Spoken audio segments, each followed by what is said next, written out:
"Watch it, lady!" yelled Carla Berlusconi, skipping nimbly aside and narrowly avoiding being drenched by a passing SUV. The driver, blonde, imperious and unconcerned, mouthed into her mobile phone, cruising through the vast pothole, spraying water and pedestrians alike in her wake. "Bitch," Carla muttered, pressing on quickly, the cold November rain making her feel more irritable than usual. Dublin, she had decided, was not a good city for pedestrians.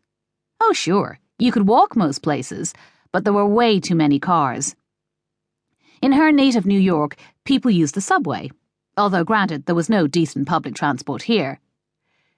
It was cool, though. She liked to walk. It reminded her of Rome, her spiritual home. Carla could never understand why her parents had moved to New York, both of them, before they had even got married. It was where they had met each other. If you could live in Italy, where else was there? In Rome, young people walked everywhere or raced around on scooters. But here, it was four wheels or nothing. It was just as well she lived centrally and liked to walk, and it did keep her toned. Carla would never be one of those skinny girls. She was all Italian curves.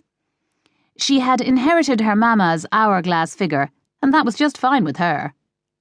Too bad Gino, her erstwhile boyfriend, had mentioned he preferred thinner girls.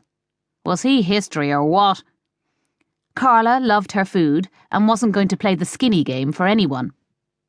Anyway, she was through with men, which was one of the reasons she'd come to Dublin. Her father was the other. She'd had to get out of New York if she was ever going to strike out on her own, and Dublin had seemed as good a place as any to get some space. Carla liked Dublin, and the people, who were friendly, but also curiously shy. She also liked the fact that people didn't pigeonhole you according to what you did for a living, or where you came from. Just as well in her case, Carla smiled. If they'd known about her background, she would never have got away with her present job, waiting tables in the hottest restaurant in town. That wasn't the only hot thing about it. The proprietor, Dom, the guy who'd interviewed her and given her the job, was drop-dead gorgeous.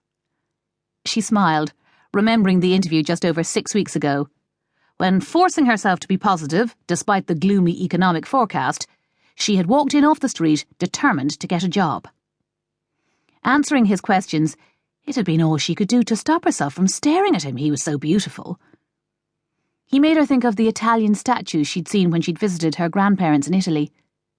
He had dark brown eyes, with a slightly hooked nose, and dark hair that fell over his forehead.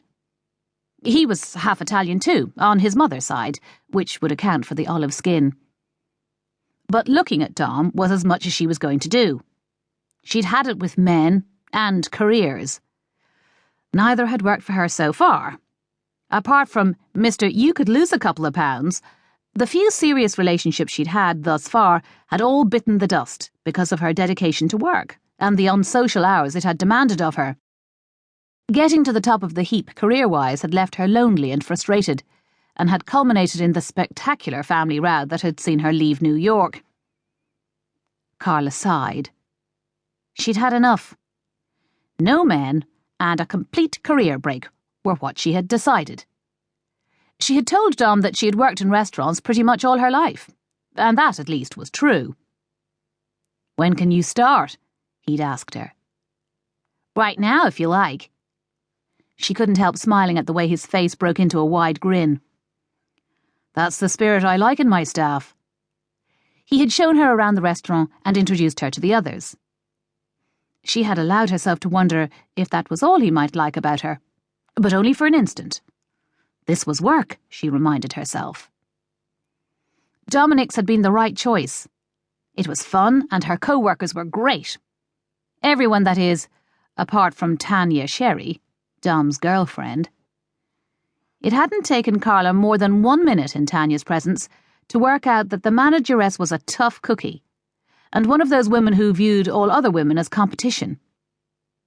Carla hated that type of thing.